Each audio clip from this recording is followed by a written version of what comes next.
تابع درخ کې دی ګردان یاد کوي خټې دی باران دی باران او یو جنټلمین روان دی او ښځه مو سره ده محترمه او ښځې هم ځان ښه واده له روان دي نو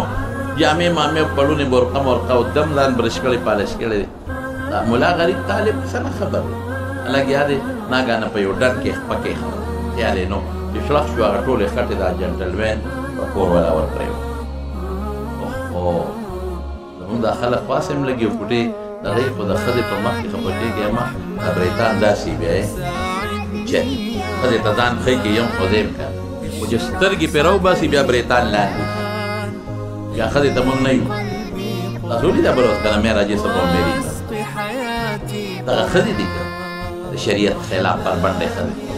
معراجي صاحب میري مرضي زما وجود او زما مرضي ماشاءالله وجود زما دی بېشک خو د دې وجود مالک حقیقت کې زه نه یم مالک یې څوک دی الله او چې مسلمان نو مرضي به زما ني مرضي به د رب العالمین وي بربنډې ښځې زما خوښه ده که د خپل خاوند نه بچې راوړم او که د بل نه راوړم اگر کانا میں گرم کروں گی تو بستر اپنا گرم کروں بی دینا بہر کے دا یو خبر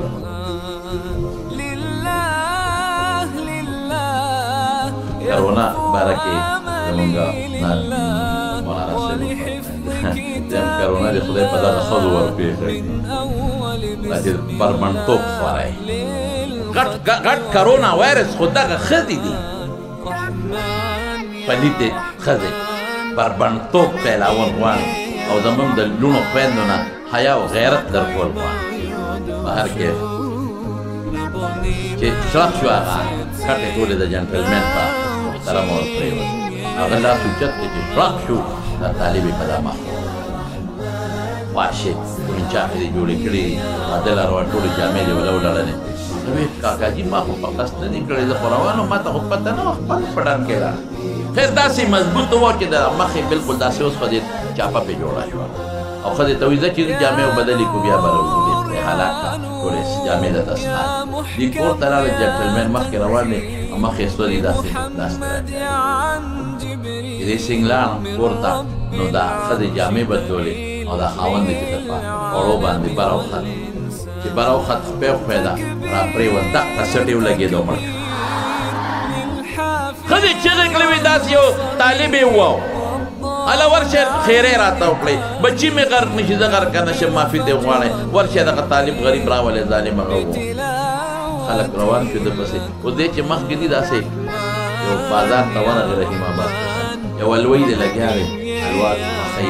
ښې ګرم کړي دي هغه الوی ښه سړی چې لومبې به سار څوک ورغې یو پلیټ الوا به یې ورکولې یو جام به دا طالب یې ورغی مخې سور دی غالي هغه وی ای طالبه دلته راشه کښېنه پلیټ یې د الوا ورته ډک کړ او جام یې د پیو ډک کوي دا واله د الله په نامه چې د پلیټ نه ګوټو کړ او الوی اوچته کړه نو خندل دوکاندار ورته وي دا ولې را پورې خاندل ما الوا درکړه ګرمه پی مې درکړل او ته ما پورې خاندل وي نه قسم دی که تا پورې خاندل وي دا ولې خاندل ولې وي دا خو هسې د خدای د خدایه ته خاندل وي د خدای په خدایه کې څه دی چې خاندې نو وي چل پکې دا دی چې یو خوا څپېړې راکړي یو بل خوا الواګانې راکړي هلته ښه مضبوط هغه خوړه کې خو خدای چی که نه هغه ته اړه کې واچول چې ښه مضبوطه څپېړه ورکړه نو هغه راله مخ ګرم کړ او تا راله زړه ګرم کړ دا وی سلوا راکړي اوس لګیا دی او خاندي خوشحالېږي الوا خوري